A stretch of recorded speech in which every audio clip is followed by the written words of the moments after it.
Hong Kong's airport has canceled all remaining flights for the second day after violent clashes erupted at the main airport there. The airport's arrival and departures hall were blocked by thousands of protesters who were gathered in the airport for the fifth consecutive day. They're calling for democratic reforms and an independent inquiry into alleged police brutality. Deborah Pata is in Hong Kong with more. Here at the Hong Kong airport, all flights have been cancelled for a second day in a row. Passengers' plans have been thrown into turmoil. Tensions have really escalated here at the airport, with violence occurring on several occasions. Protesters, after a weekend of serious bloodshed where police stepped up aggressive action against protesters, has seen a rise in suspicion amongst people. What we saw over the weekend was protesters dressed as police officers who then turned on the protesters during the many flash mob style protests that we saw erupting over the weekend.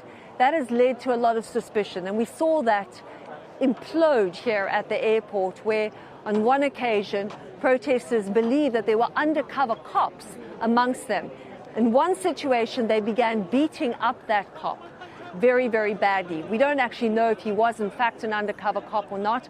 Behind me you see them examining items which they believe prove that he was indeed an undercover cop.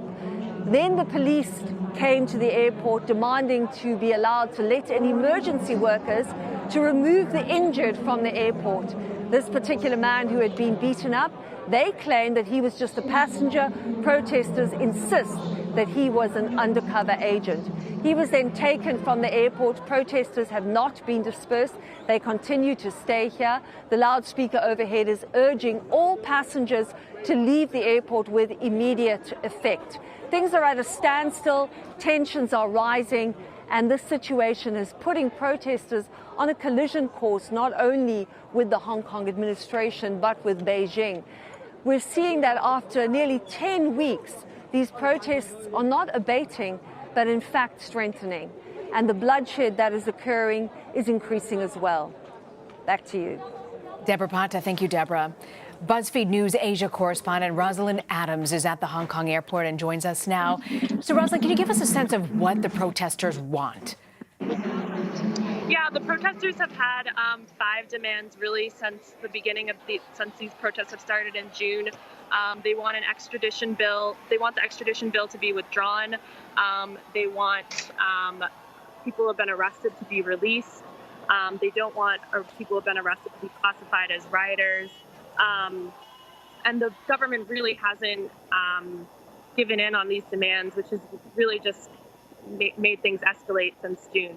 We're looking at the video of just how intense these clashes have become inside this major international airport. What's the sense going forward? Do we expect more aggressive crackdowns? Do we expect the protesters to be victorious at any point? You know, it's really turning into a huge standoff. We're not seeing either side back down. You know, the protesters are getting more and more creative. Things started as, you know, a big march through the streets. 2 million people showed up in June. And since then, things have evolved to flash mob protests throughout the city, just taking creative ways to get their statements known. Now we're at the airport. Which is really just a huge symbol of how Hong Kong is a part of the global economy, and they want the world to pay attention. How do these protests differ from the ones that we saw last month in Hong Kong? I mean, they've evolved radically. Things are moving very quickly. You know, we saw 2 million people march in the street along a planned route. They had police approval. Now what we're seeing, you know, in the last few weeks, police have not approved marches. Protesters are popping up. You know, once tear gas gets fired, they'll move to a different part of the city. The protesters are really thinking on their feet, and they are changing their tactics every few days. They're voting on what's the next step. It's very fluid. The mantra here has become be water, be very fluid. So this is really like a new, very different thing that we're seeing than what happened in June. And when you talk about Chinese influence, what's been the reaction from mainland China at this point?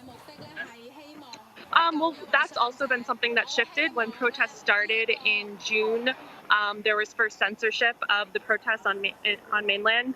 Then there was sort of rhetoric about how these protests were caused by foreign interference. And now, most recently on Monday, just yesterday, they've said that, these are signs of terrorism. So the more China ramps up things, and especially as we see these accusations of undercover police officers among protesters, it really is ramping up tensions. Protesters, there's a lot of fear about what's going to happen, I think. Yeah, but we've been covering this extensively all morning, Rosalind. I want to thank you very much for joining us with your perspective on the ground. Rosalind Adams, thanks again.